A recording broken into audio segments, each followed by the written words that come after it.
أما بعد واعتصموا بحبل الله جميعا ولا تفرقوا. ہمارا جو مقصد ہے یہاں پہ جڑنے کا وہ مقصد یہ ہے کہ امت کے اندر اتحاد، اتفاق، اجتماعیت باقی رہے، آپس میں ایک دوسرے کی ہمدردی، محبت، بھائی چارگی، جو اللہ کے رسول صلی اللہ علیہ وسلم کی حدیث ہے المسلم اخو المسلم، تمام مسلمان آپس میں بھائی ہیں، تو اس بنا پہ ہمارا یہاں پہ جڑنا ہوا ہے۔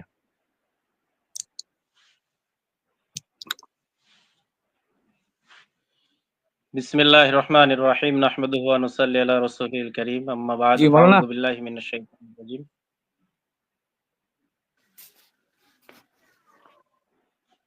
واعتصموا بحبل اللہ جميعا ولا تفرقوا۔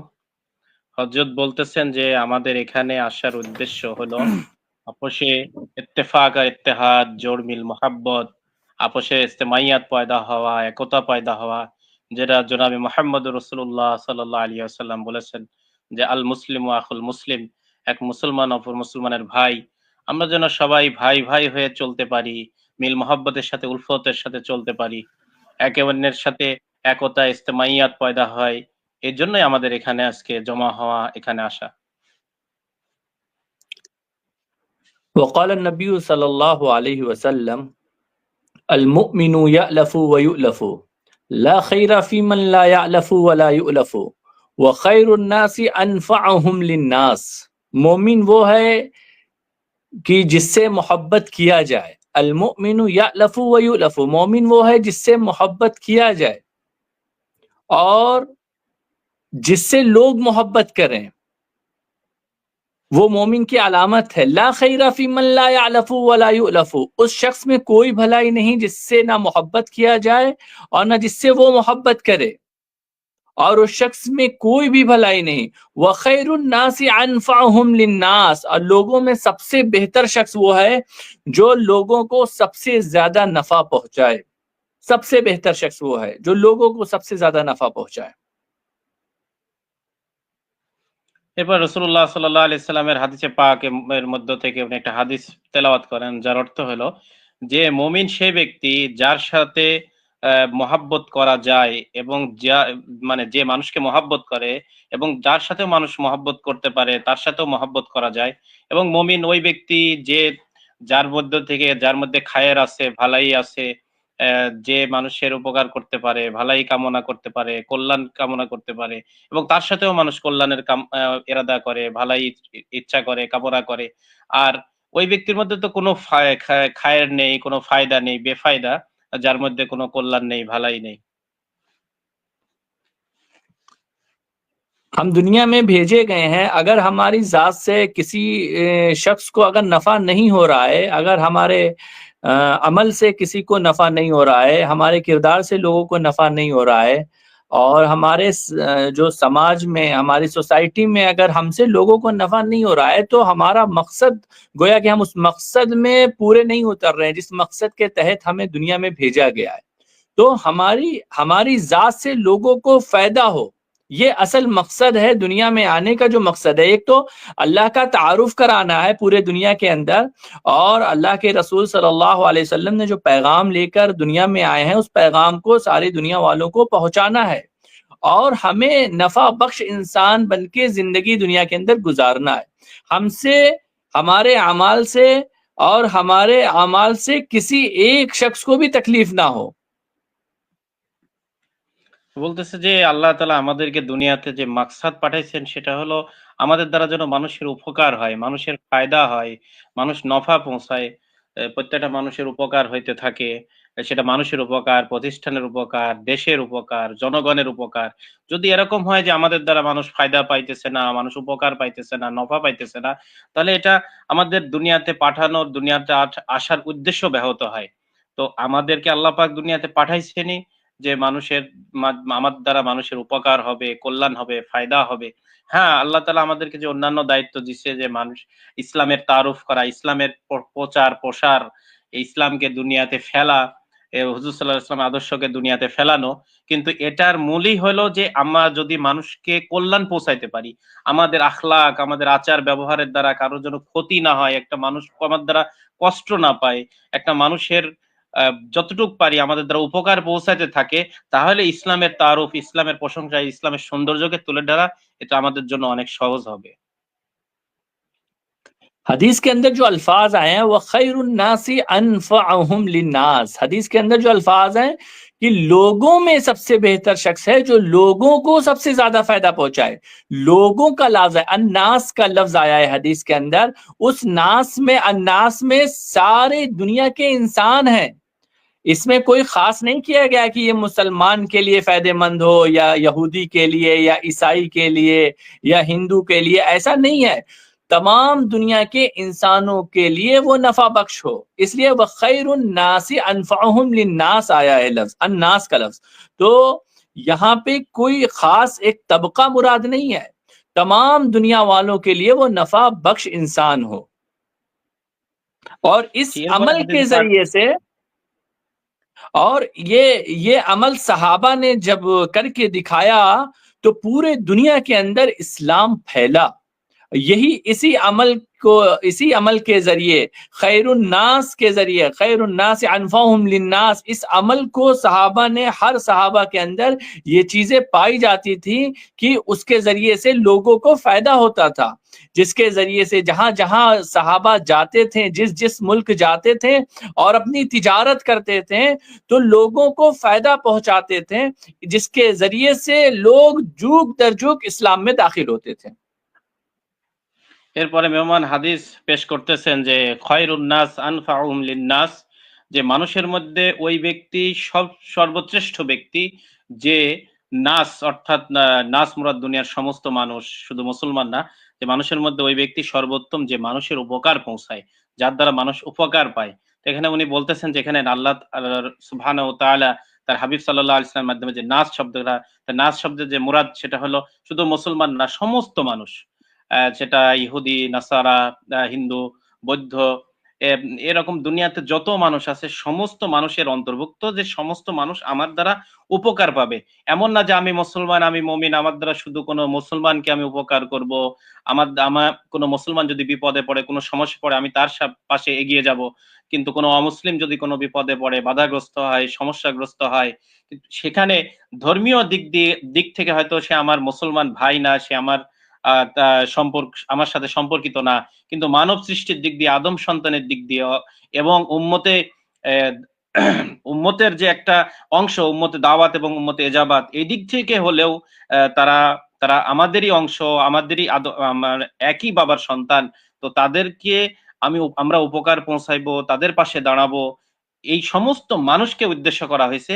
এবং হযরত বলতেছেন সাহাবায়ে কেরাম রিদওয়ানুল্লাহ তাআলা আলাইহিম আজমাইন, উনাদের এইটাই মূল লক্ষ্য ছিল। উনারা জাতি, ধর্ম, বর্ণ নির্বিশেষে সবার উপকার পৌঁছাইছেন, সবার বিপদে এগিয়ে গেছেন, সবাইকে কিভাবে খায়েরের দিকে আনা যায়, এটার জন্য সবচেয়ে উত্তম যেটা তারা পদ্ধতি অবলম্বন করছেন সেটা হলো তাদের আখলাক, তাদের কথাবার্তা, উঠা বসা, ব্যবসা বাণিজ্য, চাল চলন, সমস্ত দিক দিয়ে তারা মানুষের পাশে দাঁড়াইছেন। মানুষ তাদের থেকে নফা পেয়েছে, ফায়দা পেয়েছে, এটার দ্বারা ইসলামের তারুফ হয়েছে। তারা এর দ্বারা বলে যে পৃথিবীর সমস্ত জায়গায় তারা ইসলামের দাওয়াতকে পৌঁছায় দিচ্ছেন। ইসলাম যে একটা সঠিক ধর্ম, ইসলামের আদর্শকে তারা দুনিয়ার কোনায় কোনায় তুলে ধরছেন। এটাই সাহাবায়ে কেরামের মূল আদর্শ ছিল দুনিয়াতে ইসলামকে প্রতিষ্ঠিত করার জন্য, যে শুধু মুসলমান না, সমস্ত ধর্মের মানুষের পাশেই বিপদে, বালা মুসিবত, বিভিন্ন সমস্যাতে তাদের উপকার পৌঁছে, উত্তম আখলাক দেখানো, যাতে এটার দ্বারা যারা ভুলের মধ্যে আছে, অমুসলিমের মধ্যে আছে, তারাও নিজেদের ভুলকে বুঝতে পারতো, তারাও মনে করতো যে না, আসলে ইসলাম এবং ইসলামের আচার ব্যবহারই সঠিক।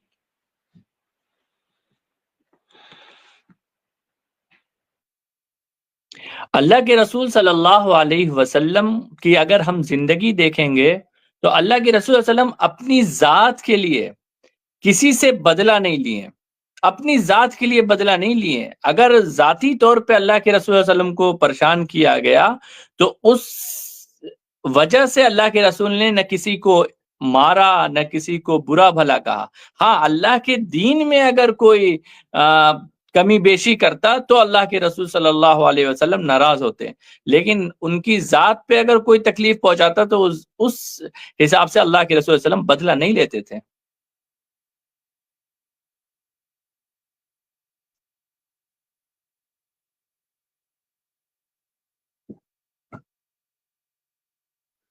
মৌলানা মিউট হয়ে গেছে, মৌলানা মিউট হয়ে গেছে, মিউট মিউট। নবী করিম সাল্লাল্লাহু আলাইহি ওয়াসাল্লামের জীবনের আদর্শ, তার সিরাতের, তার আচার ব্যবহার, আখলাকের একটা বিষয় মেহমান আলোচনা করছেন, সেটা হলো হুজুর সাল্লাল্লাহু আলাইহি ওয়াসাল্লাম কখনো নিজের ব্যাপারে মানুষ তাকে তহমত দিত, এলজাম দিত, গালিগালাজ করছে, তাকে মাজনুন বলছে, তাকে সাহিরুন বলছেন, তাকে কাজ্জাব বলছে, তাকে কত ধরনের অপবাদ দিছে, তার উপরে অত্যাচার, নির্যাতন, নিপীড়নের স্টিম রোলার চলছে, কিন্তু নবীজি সাল্লাল্লাহু আলাইহি ওয়াসাল্লাম কখনো নিজের পক্ষে, নিজের ব্যাপারে কারোর থেকে উনি বদলা নেননি, প্রতিশোধ নেননি। সবার সাথে উত্তম আখলাক দেখাইছেন, গালির বদলে গালি দেন নাই, কোনো মার ধমকির বদলে মার ধমকি দেন নাই, উত্তম আখলাক দেখাইছেন। হ্যাঁ, দিনের মধ্যে যদি কখনো কোনো কমি আসতো তো হুজুর সাল্লাল্লাহু আলাইহি ওয়াসাল্লাম সাহাবা ইকরামের থেকে এরকম কখনো যদি কোনো হালত আসতো তো উনি নারাজ হইতেন, ওনার নারাজি প্রকাশ করতেন, তারপরেও কোনো খারাপ ব্যবহার অথবা কোনো খারাপ বাক্য কখনো ব্যবহার করতেন না। अनस बिन मालिक रजी अल्लाह ताला अन्हु फरमाते हैं कि मैंने अल्लाह के रसूल सल्लल्लाहु अलैहि वसल्लम की खिदमत की और 10 साल खिदमत की। फमा क़ाल ली क़त्तु उफ़िन, तो अल्लाह के रसूल सल्लल्लाहु अलैहि वसल्लम ने कभी भी मुझसे उफ भी नहीं कहा। वला क़ाल ली लिशैइन फ़अलतुहु, और मुझसे नहीं कहा किसी चीज के लिए फ़अलतुहु कि मैंने उसको किया, जिस चीज को मैंने किया हो उसके लिए मैं, वला क़ाल ली, मुझसे नहीं कहा, लिशैइन, किसी चीज, किसी ऐसी चीज के लिए, फ़अलतुहु, जिसको मैंने किया, लिमा फ़अलतुहु, तुमने इसको क्यों किया, वला लिशैइन लम अफ़अलहु, और किसी ऐसी चीज के लिए जिसको मैंने नहीं किया, हल्ला फ़अलता हाज़ा, क्यों नहीं तुमने इसको किया। मैंने, अनस बिन मालिक रज़ी अल्लाह तआला अन्हु फरमा रहे हैं कि मैंने 10 साल अल्लाह के रसूल सल्लल्लाहु अलैहि वसल्लम की खिदमत की और कभी भी मुझे उफ भी नहीं कहा अल्लाह के रसूल सल्लल्लाहु अलैहि वसल्लम ने कि मैंने इस काम को, जिस काम को अल्लाह के रसूल ने कहने के लिए, करने के लिए कहा हो, अगर मैंने उस काम को ना किया हो तो अल्लाह के रसूल ने ये भी नहीं कहा कि तुमने इस काम को क्यों नहीं किया। बात समझ में आ रही है हमारी? जी जी। हाँ, और फिर अगर किसी काम को अल्लाह के रसूल सल्लल्लाहु अलैहि वसल्लम ने कहा हो और उसको मैंने ना किया हो तो ये भी अल्लाह के रसूल नहीं कहते थे तुमने इस काम को क्यों नहीं किया। ये अल्लाह के रसूल सल्लल्लाहु अलैहि वसल्लम का अखलाक था कि जिस अखलाक के जरिए से पूरे दुनिया के अंदर इस्लाम फैला। आज क्या है, आज हम देखते हैं अपनी जात के लिए, अगर हमारी जात में थोड़ा सा भी, अगर हमारे शान के अंदर कोई गुस्ताखी करता है, हमें कोई बुरा भला कह देता है, तो हम बिल्कुल ऐसा लगता है कि फौरन उससे बदला ले लें। ये कैफियत अल्लाह के रसूल सल्लल्लाहु अलैहि वसल्लम की नहीं थी। आज हम जो जिस माहौल में जो इस वक्त जो जिंदगी गुजार रहे हैं, बदला लेने वाला मिजाज हमारा बन चुका है। तो जब ये मिजाज अगर हम अपने दिल से, दिमाग से निकालेंगे, तब जाके सही इस्लाम हम दुनिया वालों को पहुंचाएंगे। सही इस्लाम की छवि पूरे दुनिया के अंदर, क्या बोलते हैं, कि हम दिखाएंगे। आज हम सही इस्लाम दुनिया वालों को नहीं दिखा रहे हैं। हम अपने अमाल के जरिए से इस्लाम की जो तस्वीर है, हम सही तरीके से पेश नहीं कर पा रहे हैं। আনাস রাদিয়াল্লাহু তাআলা আনহুর রিওয়ায়াতটা বর্ণনা করছেন, যেটা প্রসিদ্ধ বিভিন্ন কিতাবের মধ্যে, শামালি, তিরমিজি ওগায়রা বিভিন্ন কিতাবের মধ্যে যে প্রসিদ্ধ ঘটনা, হুজুর সাল্লাল্লাহু আলাইহি ওয়াসাল্লামের আখলাকের বিষয়ে। হুজুর আকরাম সাল্লাল্লাহু আলাইহি ওয়াসাল্লামের তিনি 70 কাল থেকে 10 বছর খেদমত করছেন, তো 10 বছরের মধ্যে কখনো কোন বলেন নাই তুমি এটা করলে কেন, এটা করলে না কেন। বলে যে হুজুর সাল্লাল্লাহু, তার দ্বারা যদি কোনো ভুল হয়ে যায় তো হুজুর সাল্লাল্লাহু আলাইহি ওয়াসাল্লাম কখনো তাকে এই বিষয়ে কোনোদিন কোনো বাজে শব্দ তো দূরে থাক, কখনো কোনোদিন প্রশ্ন করতে যাননি যে তুমি এটা করলে কেন, অথবা যেটা করতে বলছিলেন করেন নাই, তখনও হুজুর সাল্লাল্লাহু আলাইহি ওয়াসাল্লাম কখনো বলেননি এটা করলে না কেন। বলে যে হুজুর সাল্লাল্লাহু আলাইহি ওয়াসাল্লামের এত প্রশংসা উনি করছেন, ওনার হাতকে চাঁদের সাথে তুলনা দিয়েছেন, বিভিন্ন কথা যে এই হাদিসের মধ্যে আনাস রাদিয়াল্লাহু তাআলা অনেক কথা ঠিকভাবে মানতে পারেনি, ছোট বাচ্চা ছিলেন, ভুলভাল করে ফেলছেন, কিন্তু হুজুর সাল্লাল্লাহু আলাইহি ওয়াসাল্লাম কোনোদিন তাকে একটা কটু বাক্য কখনো বলেন নাই। কিন্তু আমাদের বলতেছে যে আজকে আমাদের অবস্থা এটা যে আমাদেরকে যদি কেউ কিছু বলে ফেলে, অথবা আমি যে দল করি, কোনো মত করি, যে জামাতের সাথে আছি, যেকোনো ভাবে হোক, আমাদের বিরুদ্ধে যদি কেউ কোনো কথা বলে যেটা আমার মতের খেলাফ, আমার পথের খেলাফ, তখন আমরা সেইটার বিরুদ্ধে বদলা নিতে মরিয়া হয়ে উঠি, সেটার বিরুদ্ধে বদলা নিয়ে ছাড়ি। তখন আমাদের ভিতরে এই মন মানসিকতা কাজ করে যে এটার বদলা নিতে হবে। বলে এটা নবীজি সাল্লাল্লাহু আলাইহি ওয়াসাল্লামের আখলাক না। নবীজি সাল্লাল্লাহু আলাইহি ওয়াসাল্লামের আখলাক ছিল যেটা আনাস রাদিয়াল্লাহু আনহু এবং অন্যান্য সাহাবীদের যে বর্ণনাগুলোর মধ্যে থেকে আছে, নবীজির আখলাক যদি আজকে আমরা সারা দুনিয়াতে দেখাতে পারতাম, দুনিয়ার কোনায় কোনায় রাসূলুল্লাহ সাল্লাল্লাহু আলাইহি ওয়াসাল্লামের এই আখলাক, যে নিজের ব্যাপারে কোনোদিন কখনো কোনো প্রতিশোধ নেন নাই, কারো থেকে কোনো বদলা নেন নাই, কাউকে কটু বাক্য বলেন নাই, সেটা ব্যক্তিগত কাজের হোক, সেটা ইজতেমাই কাজে হোক, ইনফিরাদি হোক, সেটা সামাজিক কাজে হোক, রাষ্ট্রীয় কাজে হোক, তার যে উত্তম আখলাক দেখাইছেন, এই আখলাকটা যদি আজকে আমরা দুনিয়াবাসীদেরকে তুলে ধরতে পারতাম, দুনিয়ার কোনায় কোনায় আখলাককে মানুষকে উপস্থাপন করতে পারতাম, তাহলে অমুসলিমরাও ইসলামের বড়ত্ব মহত্ব বুঝতে পারতো, ইসলামের আখলাক, প্রকৃত আদর্শ, ইসলামের প্রকৃত যে উদারতা, এটা ওয়ান আবি দুনিয়াবাসী দেখতে পারতো।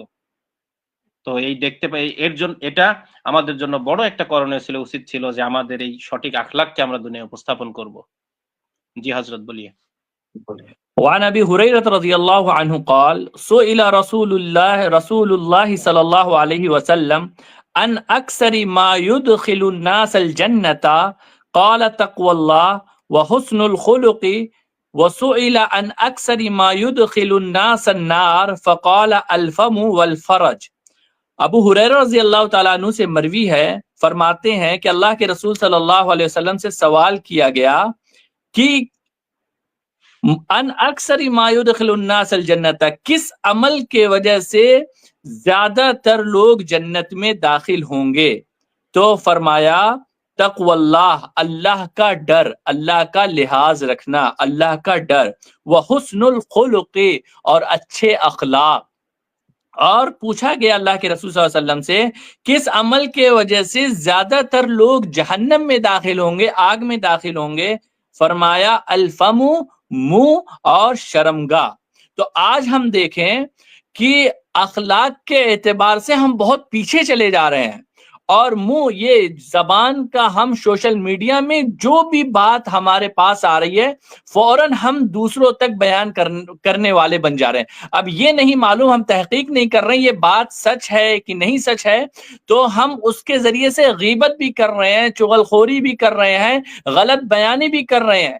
نہیں معلوم یہ بات ہم نے کہی ہے کہ نہیں کہی ہے، تو ہم سوشل میڈیا میں بات ڈال دیں، فلاں صاحب نے یہ بات کہی ہے، فلاں صاحب نے یہ بات کہی ہے، اور اس سے غلط روایت ہم بیان کر رہے ہیں، جس کے ذریعے سے پورے دنیا کے اندر یہ انتشار پیدا ہو رہا ہے. آج اگر ہم اپنی زبان پہ قابو رکھیں گے، زبان کا صحیح استعمال کریں گے، غیبت سے، چغلخوری سے، غیبت کہتے کس کو ہیں؟ ہمارے اندر برائی ہے، ہمارے اندر جو برائی ہے، ہمارے غیر موجودگی میں وہ برائی دوسرے سے کی جائے، دوسرے سے وہ برائی کی جائے، وہی غیبت ہے. اگر وہ برائی نہ ہو اور پھر برائی کی جائے تو وہ بہتان ہو جائے گا. تو آج ہم دیکھ لیں کتنے ہم اچھی مجلسوں کے اندر، مسجدوں کے اندر یہ غیبت ہوتی ہے، ایک دوسرے کی برائی ہوتی ہے. دیکھنے سے لگتا ہے کہ ہم دین کا کام کر رہے ہیں، لیکن میرے بھائیوں جو مقصد ہے کہ ایسی جنت ما لا عین رات ولا اذن سمعت ولا خطر علی قلب بشر، ایسی جنت نہ کسی آنکھ نے دیکھا، نہ کسی کان نے سنا، نہ کسی کے دل پہ اس کا گمان بھی گزرا. جس جنت کی خواہش ہم رکھتے ہیں، جس جنت میں ہم جانا چاہتے ہیں، ہم اس جنت کے لیے کام کر رہے ہیں، لیکن وہ کام ہم غلط طریقے سے کر رہے ہیں. غلط طریقے کیا ہے؟ ہم لوگوں کی برائی کر رہے ہیں. ہمیں اس سے بچنا چاہیے. اچھے اخلاق اگر ہم پیش کریں گے تو ہمارا کام آگے بڑھے گا. اسلام کا ہم تعارف پورے دنیا میں ہم کرا سکتے ہیں. اخرجت للناس، ہم تمام دنیا والوں کے لیے بھیجے گئے ہیں، ہم برپا کیے گئے ہیں دنیا والوں کو، تاکہ ہم دنیا والوں کو جہنم کے راستے سے بچا کے جنت کا راستہ دکھانے والے بنے. لیکن آج ہمارا حال یہ ہے کہ ہم آپس میں ایک دوسرے کے एक दूसरे की बुराइयां कर रहे हैं, एक दूसरे के हम क्या बोलते हैं कि आपस में झगड़े कर रहे हैं, दीन के काम को सामने रख के हम झगड़े कर रहे हैं।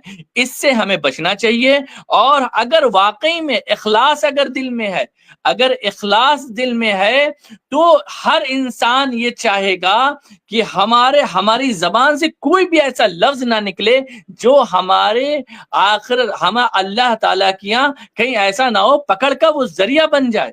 तो इसलिए जबान के इस्तेमाल का क्या बोलते हैं कि इसकी हिफाजत करें, जबान की हिफाजत करें, और अच्छे अखलाक को हम दुनिया वालों के सामने अपना अखलाक अच्छा दिखाएं। তো মেহমান হাদিসে মুবারক থেকে আরেকটা হাদিস পাঠ করছেন, সেটা হযরত আবু হুরায়রা রাদিয়াল্লাহু আনহু রাসূলুল্লাহ সাল্লাল্লাহু আলাইহি ওয়াসাল্লামকে জিজ্ঞাসা করছেন যে অধিকাংশ লোক যে জান্নাতে যাবে সেটার আলামত কি হবে, সেটা সিফাত কি হবে, কোন গুণের কারণে অধিকাংশ মানুষ জান্নাতে যাবে। রাসূল পাক সাল্লাল্লাহু আলাইহি ওয়াসাল্লামের মুবারক ইরশাদ, তাকওয়া অর্থাৎ আল্লাহ পাকের ভয়। মুমিন তো প্রত্যেকটা কথা, প্রত্যেকটা কাজ ভয়ের সাথে করবে, যে কাল কিয়ামতের দিন আল্লাহর সামনে আমাদের যেতে হবে, জবাবদিহি করতে হবে। তো আমাকে আল্লাহ তাআলা জিজ্ঞাসা করবেন আমি এই কথাটা কি জন্য বলছিলাম, আমি এটা ইখলাস আমার ভিতরে ছিল কিনা, আমার নিয়ত কি ছিল। প্রত্যেকটা কাজ, আমার এই কর্ম আল্লাহ দেখতেছে, আমি যেটা সোশ্যাল মিডিয়ায় বলতেছি এটা আল্লাহ দেখতেছে, আল্লাহ শুনতেছে, এটা রেকর্ড হয়ে দুনিয়াতে যেমন রেকর্ড হয়ে থাকতেছে, এটা ফেরেশতাদের কাছে রেকর্ড হচ্ছে, এটা কিয়ামতের দিন আমার আমার সামনে উপস্থাপন করা হবে। এই যে আল্লাহ তাআলার ভয়, সমস্ত গুনাহ থেকে হেফাজতের জন্য, জবানের হেফাজতের জন্য যে আল্লাহ পাকের ভয়, এটা হলো জান্নাতীদের প্রথম সিফত। এই হাদিসের মধ্যে বর্ণনা করছে, এবং তারপরে বর্ণনা করছে হলো হুসনে আখলাক, উত্তম চরিত্র, সুন্দর চরিত্র, যেটার দ্বারা মানুষ সবচেয়ে বেশি মানুষ জাহান্নাম থেকে বেঁচে জান্নাতের মধ্যে দাখিল হয়েছে, ইসলামের মধ্যে দাখিল হয়েছে, সেটা হলো মানুষের উত্তম চরিত্র, উত্তম আখলাক। মানুষের যখন আখলাক ঠিক হবে, চরিত্র মানে, চরিত্র বলতে শুধু তার ইজ্জত জেনাবে বিচারি সংক্রান্ত গুনাহকে শুধু চরিত্র বলে না, আখলাক হলো তার চলাফেরা, কথাবার্তা, মাধুর্যতা, তার জবান, তার নজর, তার কান, তার হাত পা, সমস্ত অঙ্গ প্রত্যঙ্গের ব্যবহারটাকে আখলাক, চরিত্র বলা হয়। এটা সুন্দর হবে এবং তাকওয়া হবে। তাকওয়া হইলে মানুষ প্রত্যেকটা কথা বলার সময় চিন্তা করবে আমার এই কথাটা কোন দিকে যাবে, এই কথাটা তো হয়তো হাজারো বছর রেকর্ড থাকবে, এবং আল্লাহ তাআলার কাছে তো আছেই রেকর্ড, আমার কাছে আল্লাহর কাছে জবাবদিহি করতে হবে। তো এই দুইটা গুণ যার মধ্যে থাকবে, এটা হলো জান্নাতীদের গুণ। এরপরে বলছে যে অধিকাংশ লোক যে জাহান্নামে যাবে, ইয়া রাসূলুল্লাহ কিসের কারণে? বলে অধিকাংশ লোক জাহান্নামে যাবে, তখন বলছে যে এই জবান এবং লজ্জাস্থানের পদস্খলন, এই জবান এবং লজ্জাস্থানের পদস্খলনের দ্বারা অধিকাংশ মানুষ জাহান্নামে যাবে। আজকে দেখেন, বিশেষ করে আগেকার যুগে, অ্যানালগ যুগে, একটা মানুষ একটা অপবাদ ছড়াইতো, একটা গুজব ছড়াইতো, সেটা মুখ একজনের থেকে আরেকজন শুনতে পাইতো। কিন্তু আজকে যে আমি হযরতের কথাকে আপনাদের সামনে পেশ করতেছি, এই কথাগুলা, আজকের এই একটা কথায় হয়তো লক্ষ লক্ষ মানুষ শুনবে, হাজারো মানুষ শুনবে। এই বাংলাদেশ থেকে কথা হচ্ছে, উনি ইন্ডিয়ার মেহমান, ইন্ডিয়া থেকে নদওয়াতুল উলামার উস্তাদ, উনি কথা বলতেছেন, কিন্তু এটা দুনিয়ার কোনায় কোনায় চলে যাবে। এই যে সোশ্যাল মিডিয়ার দ্বারা, এই যে ফেসবুক, হোয়াটসঅ্যাপের দ্বারা কি পরিমাণ ফেক নিউজ, গলতফেমিয়া, ইলজাম, তারাশি, বহতান, এই যে সারা দুনিয়াতে ছড়ে যাচ্ছে। অথচ হাদিসে পাকের মধ্যে যে গীবতকে জেনার চেয়েও নিকৃষ্ট, জঘন্য বলা হয়েছে। বলে যে গীবত কি, বলে যে আমার মধ্যে, যে আমি কথা বলতেছি, আমার মধ্যে যে অপরাধটা, দোষটা আছে, এটা আমার অনগোচরে বলা, এটা আমি অনুপস্থিত এই অবস্থায় আমার দোষকে মানুষের মধ্যে প্রচার করে দেওয়া। ইসলাম বলছে দোষকে ঢাকতে, দোষ গোপন করতে, দোষ যদি আমার নজরে পড়ে যায় সেটার ভালো ব্যাখ্যা করে, তাউইল করে, সেটা যাতে প্রমাণিত না হয়, মুমিনের দোষকে, অপর মুসলমান মানুষের দোষকে দাবায় দিতে। কিন্তু আমি একজনের অনগোচরে তার দোষকে প্রকাশ করে দিলাম, এটা হলো গীবত। আর যদি আমি যে দোষটা বলতেছি, একজনের সামনে হোক, 10 জনের সামনে হোক, এই মিডিয়াতে এসে আমি যে দোষের কথা বলতেছি, এটা সম্পূর্ণ মিথ্যা, এই দোষটা তার মধ্যে নাই, তাহলে এটাকে বলা হয় অপবাদ। এটা হলো সম্পূর্ণ অপবাদ, বহতান।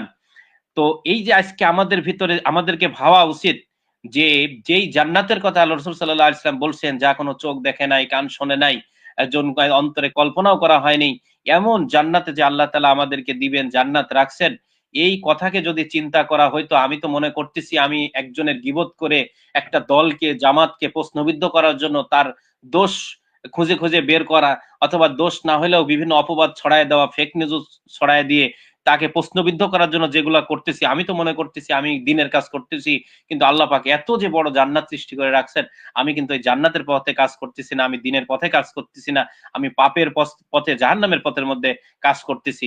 আর আল্লাহ রাব্বুল আলামিন দুনিয়াতে পাঠাইছেন আমাদেরকে উখরিজাত লিন-নাস করে, যে সমস্ত মানুষ কিভাবে জাহান্নাম থেকে বাঁচে, সমস্ত মানুষ কিভাবে ফায়দা পায়, সমস্ত মানুষ কিভাবে এই কালেমার দাওয়াত পৌঁছায় যায়, সমস্ত মানুষ যেন হুজুর সাল্লাল্লাহু আলাইহি ওয়াসাল্লামের আদর্শের মধ্যে চলে আসে, সমস্ত মানুষের উপকার পৌঁছানোর যে উপকারটা কি, জাহান্নাম থেকে বেঁচে যেন জান্নাতে চলে যায়, এইটার জন্য আল্লাহ রাব্বুল আলামিন আমাদেরকে পাঠাইছেন। আমাদেরকে পাঠাইছেন মানুষের দোষকে গোপন করতে, মানুষদের মিল মহব্বত ঐক্য স্থাপন করতে। আমাদেরকে পাঠাইছেন কিভাবে মানুষ সমাজের মধ্যে শান্তি ঐক্য প্রতিষ্ঠিত হয়, সুন্দর কথা বলে হাসি মুখে অন্যায়কে গোপন করে কিভাবে একতা পয়দা করা হয়, আমাদেরকে এজন্য পাঠাইছেন।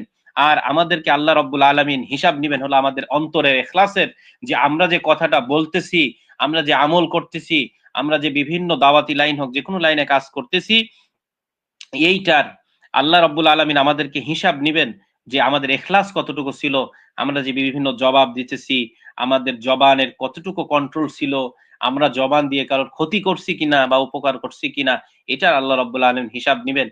সেজন্য আমরা যদি আমাদের জবানকে কন্ট্রোল রাখি, এই সকল গীবত, শিকায়েত, পরনিন্দা, পরচর্চা, অন্যের কিভাবে একজন আল্লাহ তাআলা বাহানা তালাশ করেন মানুষকে ক্ষমা করার জন্য, আর আমরা বাহানা খুঁজতে থাকি, অপবাদ দিতে থাকি মানুষকে প্রশ্নবিদ্ধ করার জন্য, আটকানোর জন্য, কোণঠাসা করার জন্য, একটা দলকে মানুষকে পর্যদস্ত করার জন্য, তাদেরকে নস্যাৎ করার জন্য আমরা কাজ করতে থাকি, জবানকে ব্যবহার করতে থাকি, দিমাগকে ব্যবহার করতে থাকি।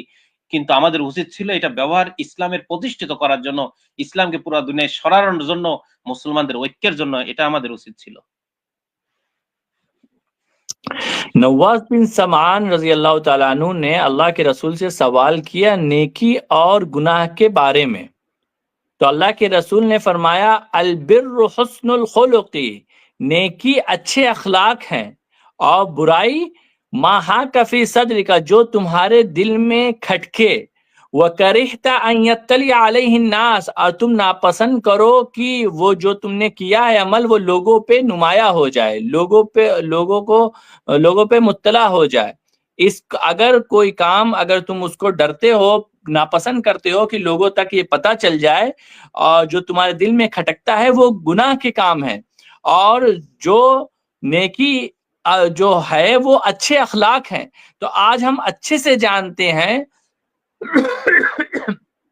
कि हम क्या काम कर रहे हैं, तो हम गुनाह का काम करते हैं ये भी हम जानते हैं, मस्जिद में बैठ रहे हैं, लोगों की गीबत कर रहे हैं, लोगों की इज्जतों के साथ खिलवाड़ कर रहे हैं, ये हम जान रहे हैं गुनाह का काम कर रहे हैं, लेकिन एहसास हमें नहीं होता इस चीज का।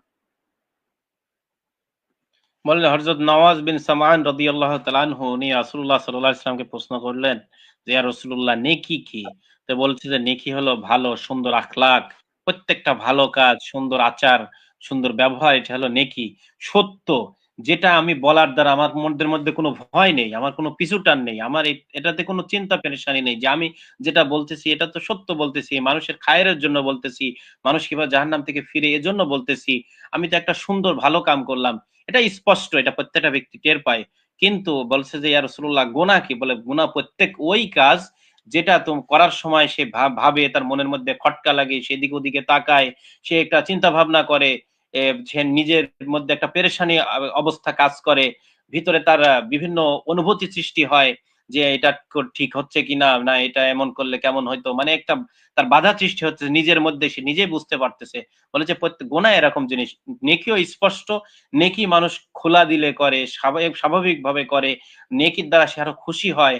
আর যখন মানুষ গুনাহ করে তখন সে বিভিন্ন দিক ভাবতে থাকে, তার মনের মধ্যে খটকা সৃষ্টি হয়, সে একটা পেরেশানির মধ্যে চলে যায়, যে সে নিজেই বুঝতে পারে, এবং তার ভিতরে একটা আন্তরিকভাবে একটা অবস্থা কাইফিয়ত সৃষ্টি হয়, যেটাতে বোঝাই যায় যে সে গুনাহ করতেছে। কিন্তু নেকি করতে লাগলে একবার স্পষ্ট, যেটা আমাদের সবার সামনে স্পষ্ট, আমরা যখন কোনো গুনাহ করি, যেমন বলতেছে যে আমরা মসজিদের মধ্যে বসে, দ্বীনি মজলিসের মধ্যে বসে, একেবারে বড় বড় সমাবেশের মধ্যে বসে কিভাবে এই যে আমরা তিলকে তাল বানায়, মানে এরকম কাটপিস করে সুন্দর সুন্দর কথা লাগায় লাগায় একটা মানুষকে প্রশ্নবিদ্ধ করার জন্য, মানুষের উপরে ষড়যন্ত্র করার জন্য, বহতানের জন্য আমরা কিভাবে ব্যবহার করি কথাগুলাকে, ভাষাকে মিক্সিং করে আমরা বলি। এখানে কিন্তু আমরা নিজেরাই অন্তরে চিন্তা করি যে আমরা তো একটা কোনো এজেন্ডা বাস্তবায়নের জন্য আজকে এই কথাগুলাকে মানে নয় ছয় করে একটু কম বেশি করে আমরা চালাইতেছি, তখন তার অন্তরের ভিতরে কিন্তু সে তার খটকা লাগে যে আমি তো কথাটা বলতেছি, আমি তো কিছু কথাকে গোপন করে আর কিছু কথাকে মানে বাদ দিয়ে আমি কিছু কথাকে বলতেছি, কিন্তু সে নিজেই বুঝতে পারে, এটা পরিষ্কার। और जो भी लोग दीन का काम कर रहे हैं और ये काम कर रहे हैं कि अल्लाह का कलीमा किस तरह पूरे आलम में बुलंद हो, तो उन लोगों के लिए ये जरूरी है कि वो सीरत का मुताला करें, अल्लाह के रसूल सल्लल्लाहु अलैहि वसल्लम की जिंदगी का मुताला करें, सहाबा का मुताला करें।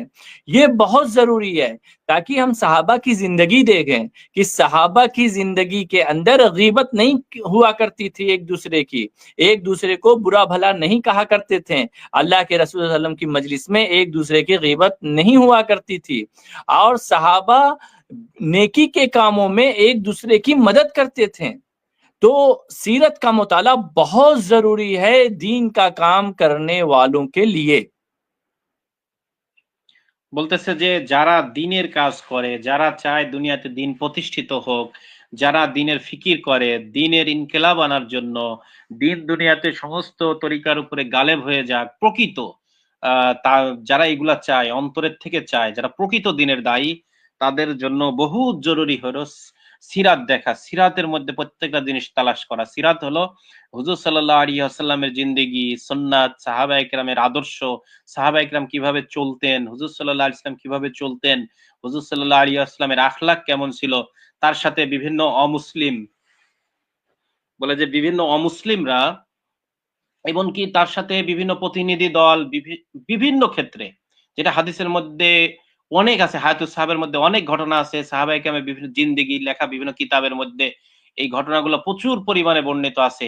তাদের সাথে মানুষ কি পরিমাণ খারাপ ব্যবহার করত, জিয়াদতি করত, তাদেরকে কষ্ট দিত, তাদের উপরে বিভিন্ন বহতান করতে, ইলজাম করত, কিন্তু তারা কি আখলাক, কি ব্যবহার দেখাইতেন, তাদের সাথে কি আচরণ করতেন, এটা যারা প্রকৃত দিনের মেহনত করে তারা কোনো দেশীয় রীতি নীতি কৃষ্টি কালচার এগুলা তারা অনুসরণ করবে না। তারা দেখবে সাহাবায়ে কেরামের আদর্শের মধ্যে কি আছে, রাসূলুল্লাহ পাক সাল্লাল্লাহু আলাইহি ওয়াসাল্লামের সিরাতের মধ্যে কি আছে। এর জন্য প্রত্যেক দায়ী যারা প্রকৃত ইখলাসের সাথে দিনকে প্রতিষ্ঠিত করার চেষ্টা করে, তাদের জন্য খুবই জরুরি হলো সাহাবায়ে কেরামের সিরাত বারবার দেখা, খুব মোতালা করা এবং সিরাতকে অনুসরণীয় বানানো। और दीन के काम करने वालों के लिए अपना तज़किया बहुत जरूरी है, वो अपना तज़किया करें, बड़े उलमा के पास जाएं, बड़े आलिम के पास जाएं, जिनको देखने से अल्लाह याद आ जाते हैं, तो उनके पास जाके अपना तज़किया करें और अपने आप को बहुत बड़ा ना समझें कि हम सबसे बेहतर काम कर रहे हैं, हम सबसे आला काम कर रहे हैं। नहीं, अपने आप के अंदर कमियां देखते रहें, दूसरों की अच्छाइयां देखते रहें। इंशाअल्लाह इस तरह करने से हो सकता है कि अल्लाह ताला अनकरीब, उम्मीद है पूरी, अल्लाह ताला हमारी मगफिरत कर देगा और हमें जन्नतुल फिरदौस में आला से आला मकाम नसीब करेगा। अगर हम पॉलिटिक्स के चक्कर में पड़ जाएंगे और लोगों की बुराइयों को ढूंढेंगे, तो अल्लाह हमसे ये सवाल नहीं करेगा कि फलां को तुमने क्यों नहीं सही किया, फलां शख्स को तुमने क्यों नहीं सही किया। तो अल्लाह ये पूछेगा तुम सही होकर आए हो कि नहीं हमारे पास, तुम सही अकायद के जरिए हमारे पास आए हो कि नहीं, सही अकीदे को लेकर आए हो कि नहीं, अच्छे अमाल करके आए हो कि नहीं। अल्लाह हमसे हमारे बारे में पूछेगा। इसलिए अपनी फिक्र बहुत ज्यादा करने की जरूरत है दीन के काम करने वालों के लिए, खास तौर पे। এরপরে বলতেছে যে যারা বিশেষ করে যারা দিনের কাজ করে, দিনের মেহনত করে, দায়ী, তাদের জন্য বহুত জরুরি হলো নিজের তাজকিয়া করা, নিজের ইসলাহ করা, নিজের দিকে দেখা যে আমি দিনের কাজের দরুন দাওয়াতের কাজের সাথে সম্পর্কিত হয়ে দুনিয়াতে দিন জিন্দা করার ফিকির করতে গিয়ে সর্বপ্রথম তো মাকসাদ আমার মধ্যে কিভাবে দিন এসে যায়, আমি কতটুকু সিরাত এবং সুন্নতের উপর জমি, এই বিষয়ে সে খেয়াল করবে, সবসময় দেখবে যে আমি কতটুকু আমার ইসলাহ হচ্ছে, আমার জাহেরি বাতিনি, আভ্যন্তরীণ, শারীরিক এবং মানসিকভাবে আমি কতটুকু বাহ্যিক এবং আভ্যন্তরীণভাবে আমি পরিবর্তন হচ্ছি, সেটা দেখবে। এজন্য বুজুর্গদের কাছে যাবে, ওলামাদের কাছে যাবে, বলে যে আল্লাহওয়ালা তো ওই ব্যক্তি যাকে দেখলে আল্লাহর কথা স্মরণ এসে যায়, আখিরাতের কথা স্মরণ হয়ে যায়। এরকম মানে এমন ব্যক্তির কাছে যাবে না যার কথায় কাজের মধ্যে মিল নেই, মানে যেটা হাদিসের ইশারা যে যাকে দেখলে আল্লাহর কথা স্মরণ হয়ে যায়, আখিরাতের কথা স্মরণ হয়ে যায়, এমন ইখলাসওয়ালা মানুষদের কাছে, যারা উম্মতের দরদে উম্মতের ব্যথায় ব্যতীত, দরদে দরদি, উম্মত নিয়ে সবসময় ফিকির ও চিন্তা, এরকম আচ্ছা আচ্ছা মানুষদের কাছে যাবে, যাদের কাছে গিয়ে তাদের সোহবত নিবে, তাদের থেকে পরামর্শ নিবে, এরকম ওলামাদের থেকে পরামর্শ নিয়ে পৌঁছে তারা কাজ করবে। এর দ্বারা নিজের ফায়দা হবে, নিজের উপকার হবে, নিজের তরক্কি হবে। দায়ী তো এভাবে চলতে থাকবে। আর যদি কোনো পলিটিক্স এর চক্করে পড়ে যায়, দায়ী হয়ে যদি কোনো কুরাজনীতি, কুচক্র, ফিতনা বাজ এবং ফাসাদ সৃষ্টিকারীদের মধ্যে নিজেকে বড় করার মনে করার মধ্যে যদি এসে যায়, নিজের গর্ব, তাকাব্বুরি, যে আমি সব করতেছি, আমি প্রকৃত সব করি, আমি যেটা করি, আমি যেটা যেভাবে চলি এটাই ঠিক, আমরাই সঠিক পথে আছি, দায়ীর মধ্যে যদি এরকম তাকাব্বুরি, যারা দাওয়াতের কাজ করে এরকম যদি তাকাব্বুরি এসে যায় যে আমরাই সঠিক, অথবা আমার মধ্যে কোনো ভুল নেই, আমি যেটা করতেছি এটাই ঠিক, আমরা যদি অন্যের ভুলের পিছনে পড়ে যাই, নিজেকে না দেখতে থাকি, ও নিজেকে সঠিক মনে করি, আর অন্যকে যদি আমরা তুচ্ছ-তাচ্ছিল্য করি কিংবা অন্যের পিছনে পড়ে যাই, তাকে তার শত্রুতা, তার কষ্ট দেওয়া, তাকে বিভিন্নভাবে কোণঠাসা করার, এক ষড়যন্ত্র করার পিছনে যদি পড়ে যাই, তো আল্লাহ বলতেছেন যে মেহমান যে হযরত বলতেছেন যে আল্লাহ তাআলা কিয়ামতের দিন কিন্তু আমাদেরকে জিজ্ঞাসা করবে ওই অমুক সম্পর্কে তমুক সম্পর্কে, কিন্তু আমাদেরকে ওইভাবে আলাদা প্রশ্ন করবে না, আমাকে প্রশ্ন করা হবে, আমাকে জিজ্ঞাসা করবে আমি কতটুকু ইখলাসের উপরে ছিলাম, কতটুকু আমার জাহেরি বাতিনি ইসলাহ করেছি, কতটুকু আমি নিজেকে সংশোধন করেছি, আমি কতটুকু দ্বীনের পথে এসেছি, আমি কতটুকু শরীয়ত এবং সুন্নতের পথে এসেছি, আমার কতটুকু ইসলাহ হয়েছে, আল্লাহ পাক এটা আমাকে কিয়ামতের দিন জিজ্ঞাসা করবেন। और कोई सवाल करना आप लोग चाहते हैं इस ताल्लुक से? जी हजरत, हमारे साथियों से 4 सवाल है। पहले सवाल ये है कि हजरत बांग्लादेश में तबलीग जमात की जो हालत चल रहा है, उस हालत खत्म करने के लिए दारुल उलूम देवबंद की क्या कोशिश है और देवबंद इस हाल में क्या कर रहा है, उम्मत वो जानने के लिए आपसे सवाल कर रहा है। जी दारुल उलूम देवबंद की तो कोशिश है कि पूरे उम्मत के अंदर इत्तेहाद कायम हो और इज्तिमाइयत कायम हो। ये तो दारुल उलूम देवबंद तो सबको लेके चलता है, ये तो उसकी हमेशा से जब से तारीख है दारुल उलूम देवबंद की, कि वो हमेशा इत्तेहाद की बात करता है, इज्तिमाइयत की बात करता है। और अगर बांग्लादेश के अंदर इख्तिलाफ हो रहा है तो वहां की आवाम को ये बात समझना चाहिए कि उनको फतवे के बिना पे किस बात पे इंतशार है।